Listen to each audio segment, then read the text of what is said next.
Good morning, students.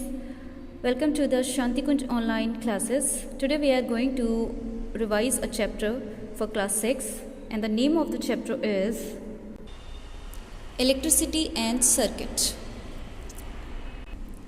जैसा कि हम सभी जानते हैं कि इलेक्ट्रिसिटी यानी बिजली, इसके बिना हमारा जीवन संभव नहीं है और कई सारे कार्य ऐसे हैं जो इसके बिना पूरे हो नहीं सकते। आइए कुछ जानकारी एकत्रित करें। इलेक्ट्रिक जनरेशन, 3 तरह के पावर प्लांट्स हैं जिनके ज़रिए इलेक्ट्रिसिटी यानी बिजली को जनरेट किया जाता है, जिसमें पहला है थर्मल पावर प्लांट, दूसरा है एटॉमिक पावर प्लांट और तीसरा है हाइड्रो इलेक्ट्रिक पावर प्लांट।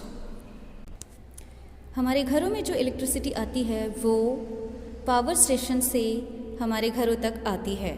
आइए चलिए इलेक्ट्रिक टॉर्च की बात करते हैं। हम सभी के घरों में टॉर्च मिल जाएगी और इसका काम आप सभी भली भांति जानते हैं। आइए जानते हैं इसमें क्या क्या चीज़ें होती हैं, जैसे बल्ब, उसके बाद reflector and lens, then battery, elastic body और स्विच। स्विच के बिना हम इस इलेक्ट्रिक टॉर्च को ऑन या ऑफ नहीं कर सकते। ये डायग्राम है इलेक्ट्रिक टॉर्च का कि किस तरह से दिखती है। देखिए सामने इसका बल्ब है, इसके ऊपर लेंस लगा हुआ है, ये इसकी प्लास्टिक बॉडी है और इसके अंदर ये सेल्स हैं और साइड में एक स्विच है। ठीक है, आप सभी जानते हैं जब हम इस इलेक्ट्रिक टॉर्च का स्विच ऑन करते हैं तो हमारी ये जो टॉर्च है ये जल जाती है। तो when the switch is in an on position the circuit behaves as a close circuit, यानी कि जब हम इस स्विच को ऑन करते हैं, दबाते हैं, तब हम उसे क्लोज सर्किट कहते हैं। और इस कंडीशन में जो बल्ब है हमारी टॉर्च का वो ग्लो करता है, प्रोड्यूसिंग लाइट। दूसरी कंडीशन, जब हम इस स्विच को ऑफ करते हैं, इस वे में जो सर्किट होता है वो ओपन सर्किट कहलाता है और ऐसे में करंट फ्लो नहीं करता और बल्ब के द्वारा कोई भी लाइट प्रोड्यूस नहीं होती है।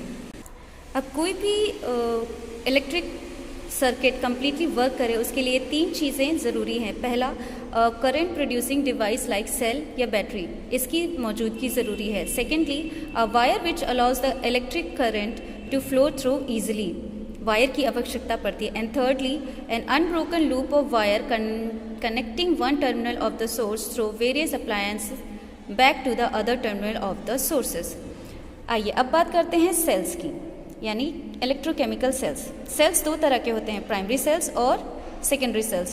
प्राइमरी सेल्स जो हमें आसानी से बाज़ार में उपलब्ध होते हैं और इनमें केमिकल स्टोर्स होते हैं। प्राइमरी सेल्स को हम सिर्फ एक बार यूज़ कर सकते हैं, जिसके बाद ये काम करना बंद कर देते हैं, जैसे कि torches, wall clock and toys. फिर हैं सेकेंडरी सेल्स। सेकेंडरी सेल्स वो सेल्स होते हैं जिनमें केमिकल रिएक्शंस रिवर्सिबल होता है, यानी कि इनको अगर ये डिस्चार्ज हो जाते हैं तो हम इनको रिचार्ज कर सकते हैं। बच्चों, आपने ड्राई सेल्स ज़रूर देखे होंगे। इनमें डायरेक्ट करंट जनरेट होता है जो कि 1.5 वोल्ट्स है। ड्राई सेल्स हमें कई सारे डिफरेंट शेप्स में मार्केट में अवेलेबल है। इनको हम टॉर्चेस, ट्रांजिस्टर, टॉयज और क्लॉक्स में यूज़ कर सकते हैं, जिसको इन्वेंट किया था जे लेक्नेन इन 1868 में।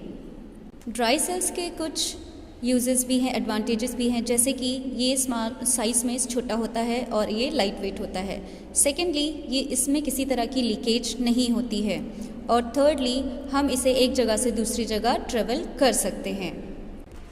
बच्चों, हम सेल्स और बैटरीज में अक्सर कंफ्यूज हो जाते हैं। कभी कभी हम सेल्स को बैटरी कहने लगते हैं, पर सेल्स इस तरह के होते हैं और बैटरीज साइज़ में बड़े और बहुत ही हैवी होती हैं। आज हमने जाना इलेक्ट्रिसिटी, इलेक्ट्रिक टॉर्च, सेल्स और बैटरी के बारे में। अब इलेक्ट्रिक सर्किट के बारे में हम अगले वीडियो में जानेंगे। अगर आपको कोई चीज़ समझ में ना आई हो तो कमेंट करके बताएं। और आज का आपका गृह कार्य है, आप इस चैप्टर को रिवाइज करेंगे।